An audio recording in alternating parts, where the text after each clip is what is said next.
लेकिन मैं सीधे चलूंगा यहां पर जो आप बता रहे हैं ये जो मुद्दा है, आइए जरा इसकी वॉल दिखाते हैं और फिर हमारे खास मेहमानों के पास चलते हैं। आइए जरा प्ले करें इसको यहां पर। वो देखिए किस तरीके से ममता दीदी ने जो जो चीजें यहां पर मुद्दे उठाए, एलपीजी सिलेंडर की महंगाई को थीम बनाकर सिलीगुड़ी में ममता का रोड शो, पेट्रोल के दाम, डीजल के दाम आपके सामने, मुझे बताने की जरूरत नहीं है।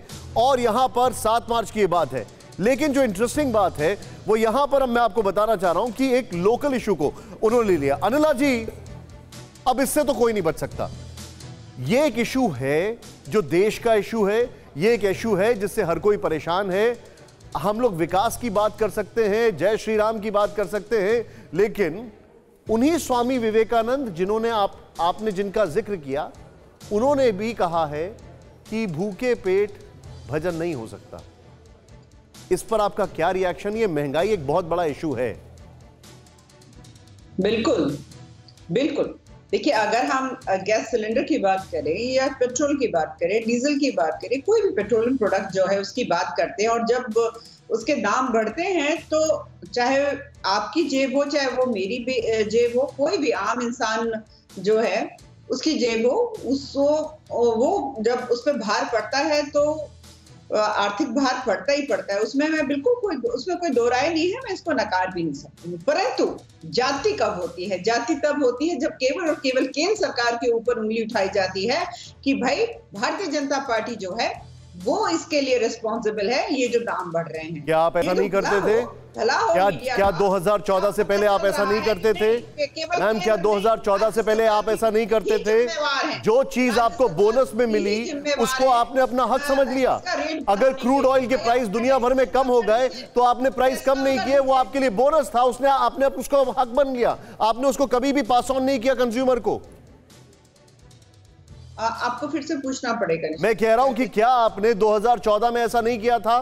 केंद्र सरकार के ऊपर आरोप नहीं लगाए थे? जो चीज आपको बोनस में मिली, यानी कि अगर क्रूड ऑयल के इंटरनेशनल दाम कम हुए और आपके पास लीवरेज था करने का, आपने नहीं किया, आपने उसको बोनस समझा, लेकिन आपने बोनस को अपना हक मान लिया। आपने उसको कंज्यूमर को कभी पास ऑन नहीं किया।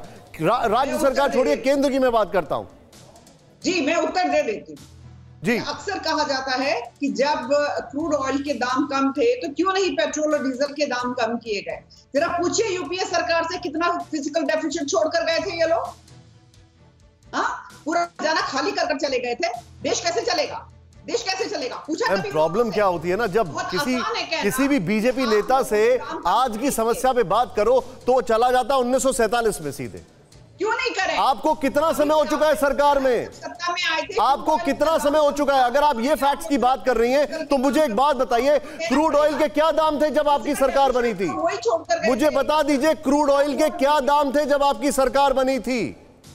मैं आपको बता देता हूं, $104 पर बैरल, और तब पेट्रोल के दाम थे करीब 72-75 रुपए जब आप सड़कों पर आ जाते थे।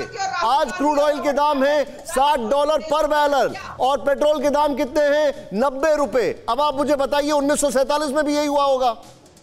गजब बात है मैम, आप लोगों से कुछ भी बात करिए आप लोग पीछे चले जाते हैं एकदम। नहीं, गलत बात है, बिल्कुल गलत बात है। ये इस प्रकार के आरोप नहीं लगाने चाहिए। अरे जी, आप मुझे आरोप कहाँ है? फैक्ट है इसमें। आरोप कहाँ है? फैक्ट है।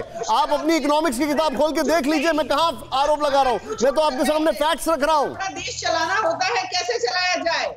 रॉबर्ट वाड्रा और राहुल। तो मुझे एक बात बता दीजिए, ये देश चलाने वाली बाते पहले क्यों नहीं बोली गई? जब चुनाव में वोट मांगते हैं तब बोल देते हैं कि भैया देश चलाने के लिए आपको इतना खर्चा करना पड़ेगा, इसीलिए कि किसी एनीवे चलिए, इसका जवाब ये एंडलेस कॉन्वर्सेशन है। फिक्र आपकी, सोमवार से शुक्रवार रात 9 बजे सिर्फ TV9 भारतवर्ष पर।